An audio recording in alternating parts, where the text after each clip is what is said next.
Hello everyone, एक बार फिर से आप सबका स्वागत माइंडफुल स्ट्रेंथ में। तो अगर आप एक विमेन हैं जो कि 30 साल या 30 साल से ऊपर हैं और आप लगातार कोशिशें कर रही हैं, खाना भी कम खा रही हैं, एक्सरसाइज भी कर रही हैं, फिर भी आपका वज़न ज्यों का त्यों बना हुआ है, वेट कम ही नहीं हो रहा, तो ये वीडियो अंत तक ज़रूर देखें, क्योंकि इस वीडियो में मैं बताने वाली हूँ science behind why women in their 30 or above 30 not able to reduce weight although they are doing all the stuff। तो अंत तक ज़रूर देखिएगा, अंत तक आपको क्लैरिटी मिल जाएगी, साइंस मिल जाएगी इसके पीछे की। तो चलिए शुरू करते हैं। तो देखिए, पहली चीज़ तो आपको ये समझने की ज़रूरत है कि आपकी बॉडी अब सेम नहीं है। मतलब आपको ऐसा लग रहा होगा कि 20 साल 25 साल की जब अब थी, आप कुछ भी खाती थी आपको लगता नहीं है, और अब तो हवा भी लग रही है, कुछ नहीं खाओ तो वो भी लग जा रहा है, उससे भी वजन बढ़ जा रहा है, राइट। तो अगर ऐसा है तो इन 4 बातों का जो मैं बताने वाली हूँ इस वीडियो में, इन 4 बातों को आपको समझने की ज़रूरत है अगर आप वाकई वेट रिड्यूस करना चाहती हैं। नंबर 1, देखिए, जब आप 30 या 30 से ऊपर पहुँचते हैं, ऐसी ओवरऑल फीमेल बॉडी में हार्मोनल चेंजेस बहुत होते हैं, बट हाँ, जब आप 30 या 30 से ऊपर होते हैं तो फिर से एक बहुत ही बड़ा हार्मोनल शिफ्ट होता है आपकी बॉडी में, जो कि आपका एस्ट्रोजन लेवल डाउन होने लगता है, प्रोजेस्टेरॉन लेवल्स भी अफेक्ट्स होते हैं और आपकी इंसुलिन सेंसिटिविटी भी कम हो जाती है। इसका क्या मतलब, जैसे जैसे हम मेनोपॉज की तरफ बढ़ते हैं या पेरी मेनोपॉज में होते हैं, जहाँ पे फर्टिलिटी कम हो जाती है, ये फर्टिलिटी हार्मोन रिड्यूस होने लगते हैं, जैसे कि ईस्ट्रोजन कम होने लगता है, तो इससे आपके बोन, मसल्स, बॉडी वेट सब पे असर पड़ता है। दूसरा, इंसुलिन की सेंसिटिविटी भी कम हो जाती है। मतलब हमारे बॉडी में एक हार्मोन होता है इंसुलिन, जो ब्लड के ग्लूकोज लेवल को रेगुलेट करने में हेल्प करता है। सो बढ़ती एज के साथ ये इंसुलिन की जो सेंसिटिविटी है ये कम होने लगती है, और इस वजह से आप जो भी खाना ले रहे हैं, स्पेशली कार्बोहाइड्रेट्स, उससे आपके ग्लूकोज स्पाइक होने के भी चांसेस काफ़ी रहते हैं, ठीक है। तो ये हार्मोनल शिफ्ट की वजह से आपका वेट कम नहीं हो पा रहा है। दूसरा, आपको समझने की ज़रूरत है कि जब आप 30 या 30 से ऊपर की हो जाती हैं तो आपका बॉडी मेटाबॉलिज्म स्लो हो जाता है। ओवरऑल मेटाबॉलिज्म बहुत स्लो हो जाता है। जैसे कि बच्चों का मेटाबॉलिज्म बहुत हाई होता है, इसलिए ज़्यादातर बच्चे आपने देखा होगा दिन भर खेलते रहते हैं, खाते भी हैं, फिर भी उनको कुछ नहीं लगता, क्योंकि उनका मेटाबॉलिज्म बहुत ही अच्छा होता है। लेकिन बढ़ती एज के साथ, specially in females after 30, metabolism बहुत स्लो डाउन हो जाता है, और उसमें अगर आप कम खाना खा रहे हैं तो आप अपने मेटाबॉलिज्म को और स्लो कर रहे हैं। और स्लो कर रहे हैं मीन्स आप अपना वेट बढ़ा रहे हैं अपने हाथों से ही। सो कम खाना इज़ नॉट द सोल्यूशन, क्योंकि ऑलरेडी मेटाबॉलिज्म स्लो हो रखा है और आप उसमें आप भी कम खा रहे हो। दूसरी चीज़ है, मसल लॉस होने लगता है। See, muscle is an organ of longevity, जो कि मैं बार बार बोलती हूँ। दूसरा, मसल, अगर आपकी बॉडी में अच्छे मसल हैं तो वो आपके बॉडी के मेटाबॉलिज्म को भी बनाए रखते हैं। तो 30 साल के बाद मसल भी लॉस हो रहा है, मेटाबॉलिज्म भी स्लो हो रहा है, ऊपर से आप भी कोई स्ट्रेंथ ट्रेनिंग नहीं कर रहे हैं, आप ऊपर से खाना भी कम खा रहे हैं, तो वो ओवरऑल आपके स्लो मेटाबॉलिज्म को और स्लो कर देता है और आपका मसल लॉस को भी बढ़ा देता है।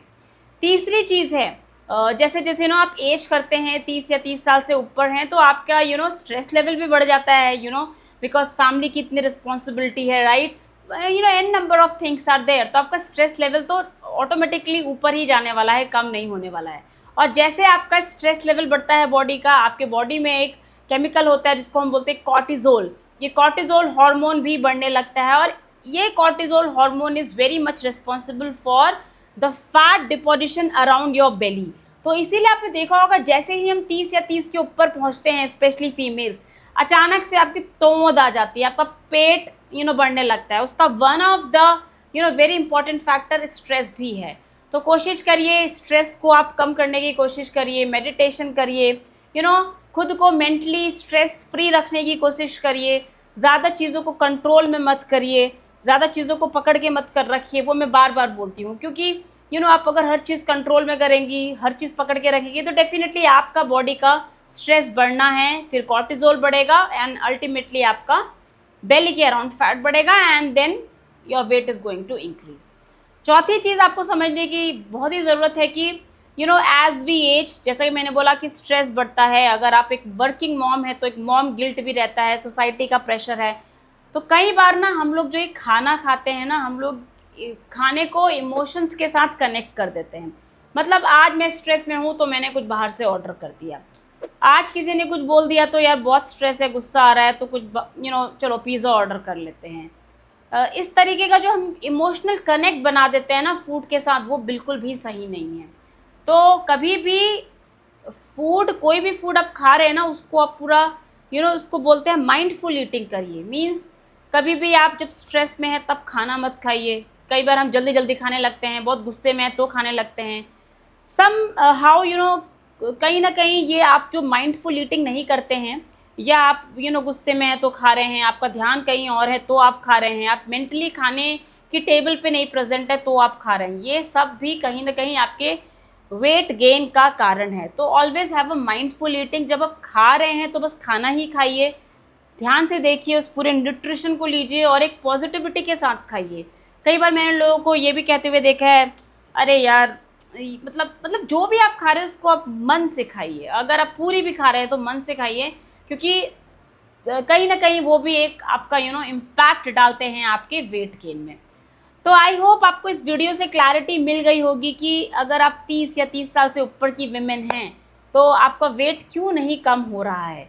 तो ये 4 चीज़ें मैंने आपको बताई। पहला, आपको समझने की ज़रूरत है कि हार्मोनल शिफ्ट्स होंगे जो आपके कंट्रोल में नहीं है। क्या आपके कंट्रोल में है? अपने न्यूट्रिशन के ऊपर ध्यान दीजिए, अपनी स्लीप के ऊपर ध्यान दीजिए और एक्सरसाइज करिए, स्पेशली स्ट्रेंथ ट्रेनिंग। दूसरा, आपका मेटाबॉलिज्म ऑलरेडी स्लो हो चुका है, मसल मास हो रहा है, तो कम खाना is not the solution, nutritious खाना इज़ द सोल्यूशन। प्लेट में सारे न्यूट्रिशन होने चाहिए, मेक श्योर दैट।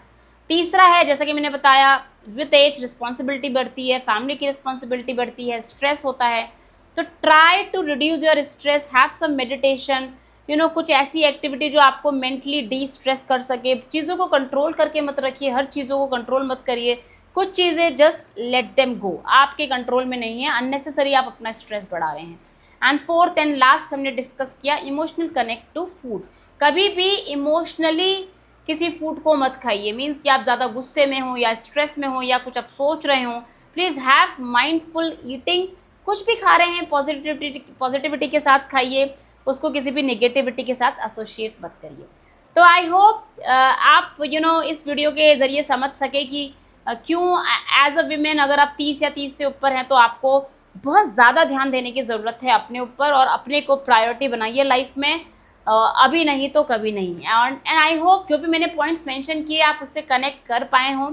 अगर आप मेरे किसी भी एक पॉइंट से कनेक्ट कर पाए हो तो प्लीज़ कमेंट बिलो और अपने आइडियाज़ शेयर करिए जो भी मैंने बातें करी इसके अराउंड।